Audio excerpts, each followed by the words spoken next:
ওর মা মৃত্যুর আগের দিন আমাকে বলছে, ভাবি আল্লাহ যদি মনে করেন যে আমার মেয়ে মরে গেলে শান্তি পাবে, আল্লাহ তাকে নিয়ে যাক। একটা আহত বাচ্চার কষ্ট কোন পর্যায়ে গেলে এই ধরনের কথা একটা মায়ের মুখ থেকে বের হয়। তার পছন্দের জুয়েলারি ছিল ব্রেসলেট, কোন উপলক্ষ রাখতো না তার মেহেদি পরতে। আজ আমার সেই মেয়ে দুই হাত পুড়ে ছাই হয়ে গেছে, যা আর কখনো স্বাভাবিক রূপে আসবে কিনা আমি জানি না। আমার মেয়েটা আমাকে বলে কেঁদে কেঁদে সবসময়, মা আমার হাত দুটো জম্বির মতো হয়ে গেছে, আমি কি আর কখনো আগের মতো হতে পারবো না, আমি কি আর মেহেদি পরতে পারবো। ওর প্রশ্নগুলোর উত্তর আমি কি দিব?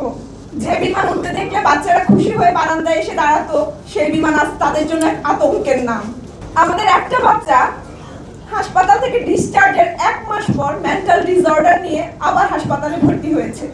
একটা বাচ্চার কথা বন্ধ ছিল অনেকদিন, যে কোনো শব্দ শুনলে বাচ্চাগুলো চমকে ওঠে, চিৎকার দেয়, কান্না করে ওঠে। পড়াশোনা ওদের মাথায় ঢুকে না, অনেকে কানেও শুনে না। আমি সঞ্জিতা বেলায় আহত জায়ানা মাহবুবের মা। আমার মেয়ে 12% বয়স ছিল। 42 দিন হাসপাতালে কাটিয়ে গত 1 সেপ্টেম্বর বাসায় এসেছি আমরা। আর 64 দিন পর কিছুটা বাধ্য হয়েই আপনাদের সামনে কথা বলতে এসেছি। RICL TMX, যুগের পর যুগ স্থাপনা থাকে মজবুত। তাসনিয়া 33 দিন যে মরণ যন্ত্রণা ভোগ করছে, ওর মা মৃত্যুর আগের দিন আমাকে বলছে, ভাবি আমার আল্লাহ যদি মনে করেন যে আমার মেয়ে মরে গেলে শান্তি পাবে, আল্লাহ তাকে নিয়ে যাক। একটা মা কখন এই ধরনের একটা কথা বলতে পারে বুঝতে হবে আপনাদের। একটা আহত বাচ্চার কষ্ট কোন পর্যায়ে গেলে এই ধরনের কথা একটা মায়ের মুখ থেকে বের হয়। আমার মেয়েটা সবসময় একটু পরিপাটি এবং গুছিয়ে চলতে পছন্দ করত। যত রাত হয়ে যেত সে নিজে হাত মুখ না ধুয়ে নিজেকে পরিপাটি না করে ঘুমাতো না। তার পছন্দের জুয়েলারি ছিল ব্রেসলেট, কোন উপলক্ষ রাখতো না তার মেহেদি পরতে। আজ আমার সেই মেয়ে দুই হাত পুড়ে ছাই হয়ে গেছে, যা আর কখনো স্বাভাবিক রূপে আসবে কিনা আমি জানি না। আমার মেয়েটা আমাকে বলে কেঁদে কেঁদে সবসময়, মা আমার হাত দুটো জম্বির মতো হয়ে গেছে, আমি কি আর কখনো আগের মতো হতে পারবো না, আমি কি আর মেহেদি পরতে পারবো। ওর প্রশ্নগুলোর উত্তর আমি কি দিব বুঝতে পারি না, চুপ থাকি অনেক সময়।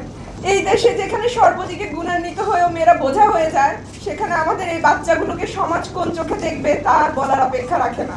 আমাদের বাচ্চাগুলো যাদের অনেক বড় বড় স্বপ্ন ছিল, হয়তো কেউ ডিফেন্সে, কেউ ডাক্তার, কেউ ইঞ্জিনিয়ার, কেউ পাইলট, কেউ টিচার হতে চেয়েছে। দুর্ভাগ্যের বিষয় হলো আজ তারা নিজেদের পায়ে ভর দিয়ে দাঁড়াতে পারছে না। অনেকে কারো কারো হাতে কলম উঠবে না কোনোদিন। আমাদের এক একটা বাচ্চার শারীরিক মানসিক কষ্ট বর্ণনা দিই। আরিয়ান আফিফ ক্লাস 7 এর বাচ্চা, তার বাবা নেই, তার মায়ের একমাত্র সন্তান সে। 13টা দিন সে আইসিইউতে ছিল, 85 ঘন্টা কোমায় থেকে মিরাকল ভাবে আল্লাহ তাকে তার মায়ের বুকে ফেরত দিয়েছে। কিন্তু সে এখনো বসতে পারে না, সে এখনো হাসপাতালে কাটাচ্ছে। তার একজন ফিজিওথেরাপিস্ট খুবই খুবই জরুরি, যেটা হাসপাতাল কর্তৃপক্ষ সরবরাহ করছে না। করলো 10 মিনিটের জন্য, কিন্তু এই বাচ্চার তো 10 মিনিট এটা হবে না।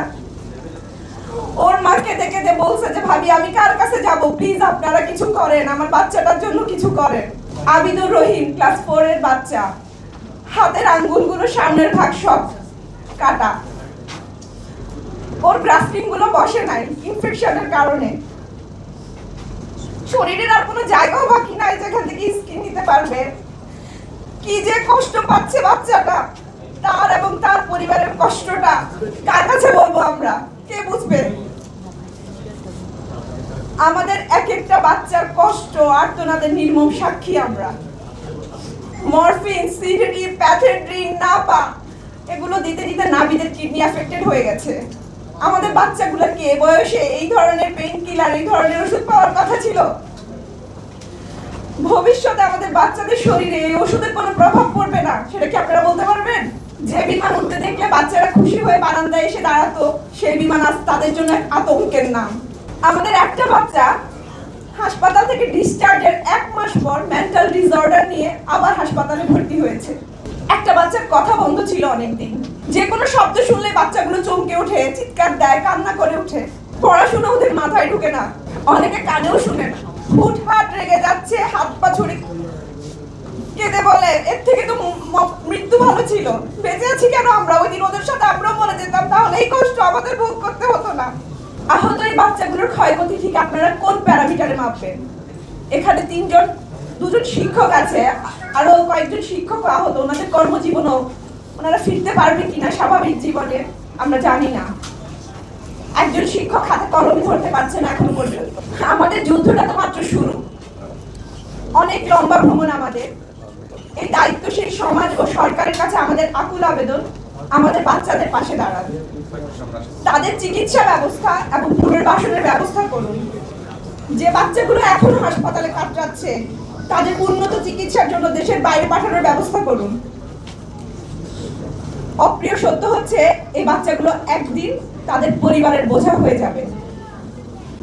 তারা যেন পরিবার, সমাজ ও নিজের কাছে ভার না হয়ে যায়, সেটা সুনিশ্চিতকরণে দায়িত্বশীলদের এগিয়ে আসতে হবে।